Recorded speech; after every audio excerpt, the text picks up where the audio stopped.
Resonansi terjadi ketika emosi komunikator selaras dengan emosi komunikan atau kebutuhan audiens.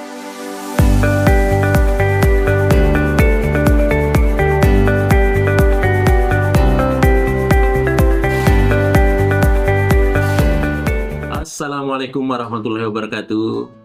Para pemirsaku sekalian, dimanapun berada, apakah kita berada di dalam negara yang tercinta ini, negeri Republik Indonesia, atau kita sementara melakukan satu lawatan, satu kunjungan, atau satu aktivitas ilmiah di luar negeri, ya, di mancanegara tentunya. Tentu saya berharap mudah-mudahan semuanya dilancarkan, dimudahkan semuanya, sehingga harapan-harapan kesuksesan kita itu dapat terwujud, ya, sesuai dengan apa yang menjadi dambaan-dambaan kita bersama. Para pemirsa sekalian, terima kasih. Saya mengaturkan apresiasi yang setinggi-tingginya karena kita lagi menonton salah satu channel YouTube kita, Mr. Koronis, komunikasi romantis dan humanis.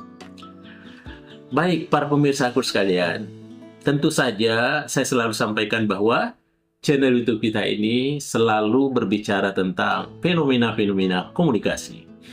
Pada hari ini, kita lagi akan membedah satu komunikasi. Ada yang disebut dengan komunikasi resonansi. Resonance communication. Bagaimana itu komunikasi resonansi, para pemirsa sekalian? Komunikasi resonansi itu adalah kondisi di mana terjadi keselarasan atau getaran yang sama antara pengirim pesan, ya, biasa disebut dengan komunikator, dengan penerima pesan yang biasa disebut dengan komunikan.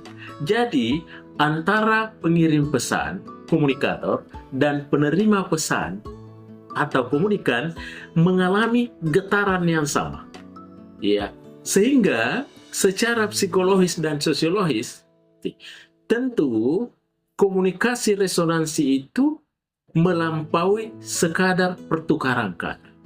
Bukan hanya itu saja, tetapi ia adalah tentang bagaimana pesan tersebut menggema, ya, dan dirasakan secara mendalam oleh audiens.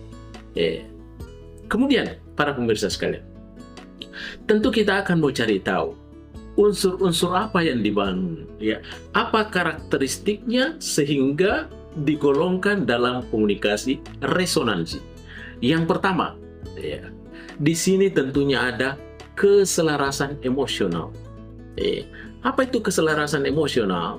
Ya, resonansi terjadi ketika emosi komunikator selaras dengan emosi komunikan atau kebutuhan audiens, sehingga terjadi keselarasan emosional.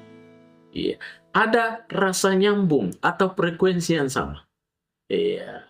Kemudian, iya, audiens merasa divalidasi, iya, dipahami, dan tidak merasa sendirian dalam menghadapi suatu isu atau perasaan.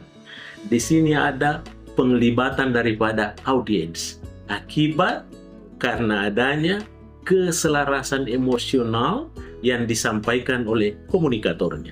Itu ciri yang pertama. Kemudian, ciri yang kedua, para pemirsa sekalian, kenapa dikatakan komunikasi resonansi? Yang kedua adalah tentu ada timbal balik positif. Iya, apa itu timbal balik positif? Iya, tentu resonansi memberikan micro moment, di mana emosi positifnya mengalir di antara dua orang. Jadi ada dua emosi positif yang mengalir di antara mereka, antara komunikator dengan komunikan. Iya, ada sesuatu yang tertimbal balik secara positif. Itulah menjadi ciri khasnya, sehingga terjadi perasaan yang hangat, ya, terjadi saling perhatian, dan ekspresi wajah yang sinkron. Kemudian, yang ketiga, para pemirsa sekalian, dalam membangun komunikasi resonansi, yang perlu diperhatikan di dalamnya bahwa ada yang disebut dengan otentisitas. otentisitas, ya, dan kejujuran tentunya. Ya. Bagaimana itu otentisitas? Ya. Bagaimana pesan yang beresonansi itu biasanya bersumber dari sebuah kejujuran, bersumber dari pengalaman nyata, ketulusan, bukan sekadar teknik retorika, bukan sekadar menyedapkan telinga, tetapi memang narasi yang dibangun itu adalah narasi berdasarkan kejujuran dan pengalaman nyata. Sehingga ya, terasa lebih kredibel dan memiliki kekuatan persuasif yang dialami tanpa kesan dipaksakan. Itulah yang disebut dengan narasi yang sifatnya otentisitas dan kejujuran. Kemudian yang keempat, para pemirsa sekalian, ya, karakteristik daripada komunikasi resonansi itu adalah tentunya harus jelas, ada kejelasan dan kedalaman. Ya, apa maksudnya? Bahwa di dalam aspek vokal, resonansi itu berarti suaranya jernih begitu ya. Dia bertenaga, punya kekuatan, memiliki warna suara yang kaya tanpa harus berteriak. Ya, jadi suaranya itu bervariasi, menggema sehingga dia dapat menyatu. Ya, itulah yang disebut dengan kejelasan dan kejelasan dan kedalaman. Dan yang kelima, para pemirsa sekalian, yang terakhir, bagaimana menandai komunikasi resonansi? Yang kelima itu adalah ada relevansi narasi. Apa itu relevansi narasi? Artinya, apa yang dibahasakan oleh komunikator mampu menyentuh batin daripada audiens atau komunikan.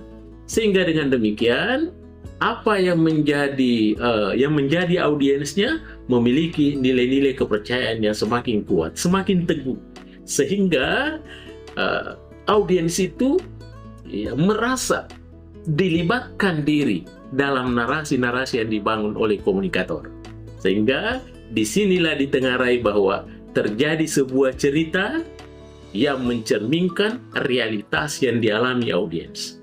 Sehingga dengan demikian konsekuensinya adalah audiens, orang yang disampaikan informasi itu, halayak itu merasa bagian dari cerita itu, sehingga dia bertambah menarik, dan ujung-ujungnya adalah terjadi proses komunikasi resonansi yang baik. Ya, baik para pemirsaku sekalian dimanapun berada, terima kasih atas segala atensinya. Inilah gambaran-gambaran singkat yang terkait yang dibangun oleh komunikasi resonansi. Mudah-mudahan ada manfaatnya terhadap para pemirsa sekalian dan tentunya terlebih-lebih lagi kepada diri saya sendiri. Baik saudaraku sekalian dimanapun berada, terima kasih atas segala atensinya. Assalamualaikum warahmatullahi wabarakatuh. Mr. Koronis mengundurkan diri. Mr. Koronis, ya!